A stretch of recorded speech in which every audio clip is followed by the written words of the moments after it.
Aku ini cuma ibu tiri, tertunduk melas Natalie Holzer menangis minta maaf pada Putri Delina. Istri komedian Sule, Natalie Holzer, minta maaf ke Putri Delina usai sang anak sambung luapkan perasaan akui kesepian setelah sepeninggalan ibu kandungnya Lina Jubaidah. Sebelumnya hubungan Natalie Holzer dan Putri Delina sempat dikabarkan kurang harmonis. Meski di setiap vlog kesehariannya, Natalie Holzer terlihat akrab dengan Putri Sule itu. Sejak Sule menikah dengan Natalie Holzer, Putri Delina memilih pindah ke rumah barunya. Ternyata Putri Delina menyimpan rasa sakit hati terhadap sang ibu sambung.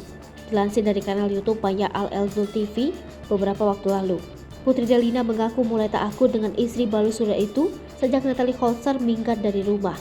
Menurut Putri Delina, sosok Lina Jubaidah yang benar-benar mengerti perasaannya. Selain itu, Putri Delina mengatakan bahwa Natalie tak berinisiatif untuk meminta maaf usai menyakiti hatinya, sehingga warganet berasumsi kalau Natalie Holzer tidak akur dengan putri sambungnya Putri Delina. Kepada Uya Kuya, Natalie Holzer pun menanggapi pernyataan Putri Delina yang masih mengganjal di hatinya. Sebagai ibu sambung, Natalie Holzer menangis mengetahui kondisi yang dirasakan Putri Delina yang sebenarnya.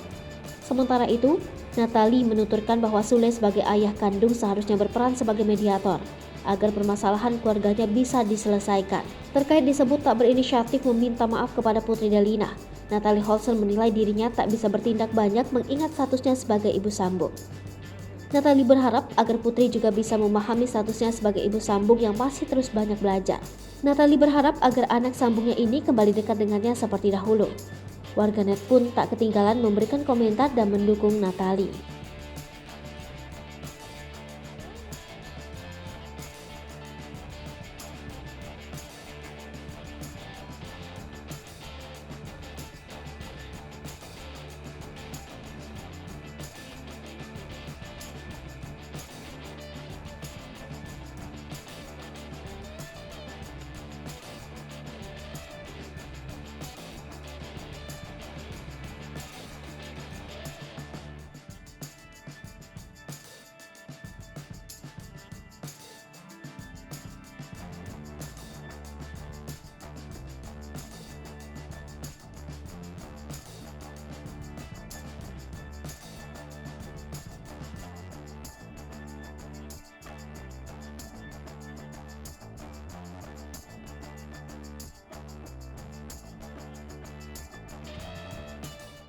Hai pemirsa Sri Popo TV, jangan lupa komen, like, dan subscribe, serta tonton terus berita-berita terupdate lainnya ya.